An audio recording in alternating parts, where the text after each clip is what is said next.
Нервно в косы волосы заплетала, верила вещи ясны. Часто вдохновения было мало, поэтому ждала запах весны. Утро из пакетов и мятой одежды, свежий ветер проскользнет через балкон. Растеряла все и только в паузах где-то между в тихой комнате закричит телефон.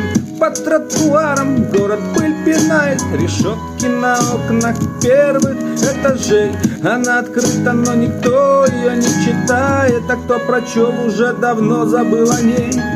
Она уставшая, забытая.